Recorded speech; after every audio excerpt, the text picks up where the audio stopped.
Hello everyone, welcome to the Learner's Junction.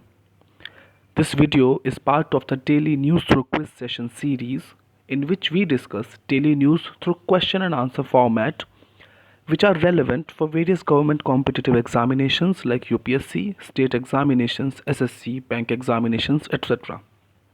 So let's start with the first question. Which of the following variants of SARS-CoV-2 has been identified as the most transmissible virus by the WHO? SARS COVID 2 के निम्नलिखित में से किस प्रकार को विश्व स्वास्थ्य संगठन WHO द्वारा सबसे अधिक फैलने वाले वायरस के रूप में पहचाना गया है? Option A alpha, option B beta, option C gamma, option D delta. तो इसका करेक्ट आंसर है option D delta. Let's now discuss what is Delta variant. So this Delta variant, this has been identified in around 85 countries till now.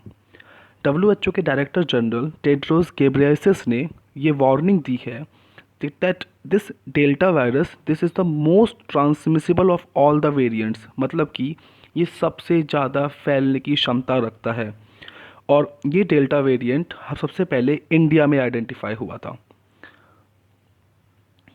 Coming to the next question, question number 2. Recently, one of the states has decided to keep open the Rajaji and Corbett tiger reserves for entire year. Where are these tiger reserves located? हाल ही में एक राज्य ने राजाजी और Corbett tiger reserve को पूरे वर्ष के लिए खुला रखने का निर्णय लिया है. ये टाइगर रिजर्व्स कहाँ स्थित हैं? Option A Himachal Pradesh, option B Uttarakhand, option C Rajasthan and option D Kerala. तो इसका करेक्ट आंसर है option B, that is Uttarakhand. तो let's basically understand what is the context here. So यहाँ आप देख सकते हैं दिस इज उत्तराखंड एंड ये Rajaji and Jim Corbett National Park दोनों उत्तराखंड में लोकेटेड हैं. नाउ अभी तक रूल क्या था कि दैट ये दोनों टाइगर रिजर्व्स राजा जी और कॉर्बेट टाइगर रिजर्व्स ये क्लोज्ड रहते थे जून 30 से मिड नवंबर के बीच में फॉर विजिटर्स. और यही पीरियड जो है वो कोइंसाइड करता है with the mating season, basically जब एनिमल्स रिप्रोडक्शन करते हैं एंड स्पेशली एलिफेंट्स. तो वाइल्ड लाइफ एक्सपर्ट्स ने ये कंसर्न रेज की है कि अगर टाइगर रिजर्व्स इस पीरियड के बीच में भी खोले जाते हैं तो फिर मैन एनिमल कॉन्फ्लिक्ट बहुत बढ़ सकता है and that will eventually lead to deaths to animals and that is cruelty to animals.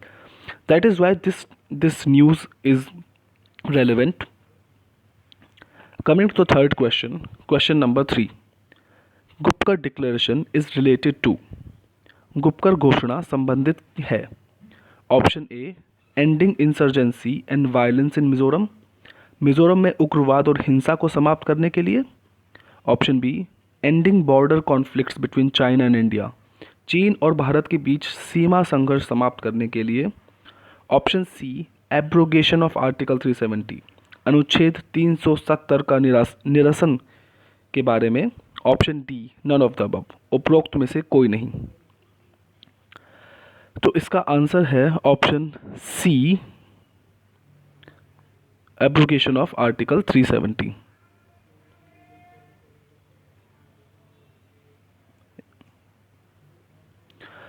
तो थोड़ा जान लेते हैं इसके बारे में, व्हाट इज़ गुपकर डिक्लेरेशन. तो गुपकर डिक्लेरेशन का पूरा नाम है people's alliance for Gupkar declaration called PAGD. ये बेसिकली एक इलेक्टोरल अलायंस है between 7 regional political parties in Jammu and Kashmir, जिसमें इंपॉर्टेंट पार्टीज़ हैं PDP people's democratic party, national conference NC and CPIM communist party of India, Maoist etc. What is the aim of this Gupkar Declaration? The aim of this Gupkar Declaration is basically to restore special status and statehood of Jammu and Kashmir.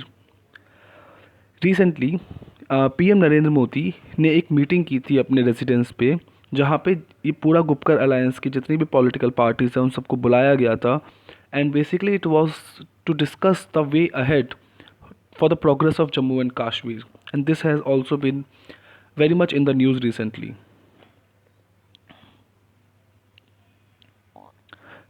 And these are the members of the Gupkar alliance. Coming to question number 4. Consider following statements about Delimitation Commission. 1. It is appointed by the President of India. 2. It fixes the boundaries of territorial constituencies for State Assembly and Lok Sabha election. Which of the above are correct? परिसीमन आयोग that is delimitation commission के बारे में निम्नलिखित कथनों पर विचार करें. ए 1. इसकी नियुक्ति भारत के राष्ट्रपति द्वारा की जाती है. 2. यह राज्य विधानसभा और लोकसभा चुनाव के लिए क्षेत्रीय निर्वाचन क्षेत्रों की सीमाओं को तय करता है. उपरोक्त में से कौन सा सही है?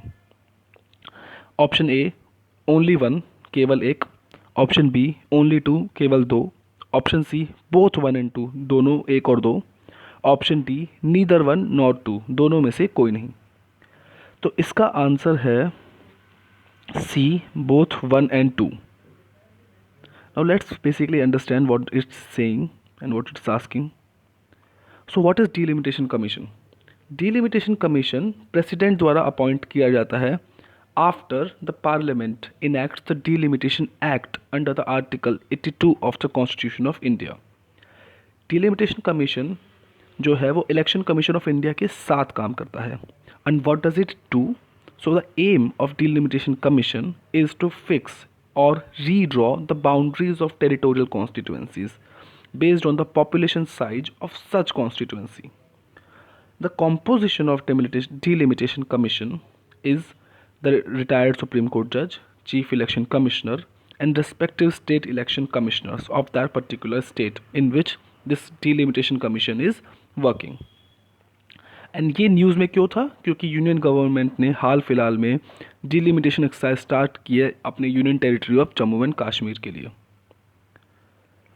Coming to the 5th question, Zen Garden and Kaizen Academy are located in.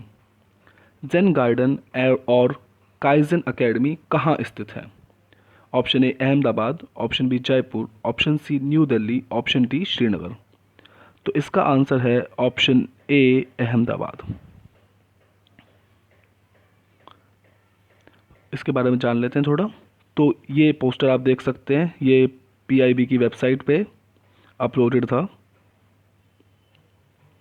PM Modi आज 27 जून को इनॉग्रेट करेंगे ज़ेन गार्डन और काइजन अकेडमी, और जो लोकेटेड है अहमदाबाद मैनेजमेंट एसोसिएशन अहमदाबाद में. And why it is important? It is important because it showcases friendly bond between Japan and India. So इसका answer ए है. And that is all for today, guys. Thank you. Please like, share and subscribe if you like the video.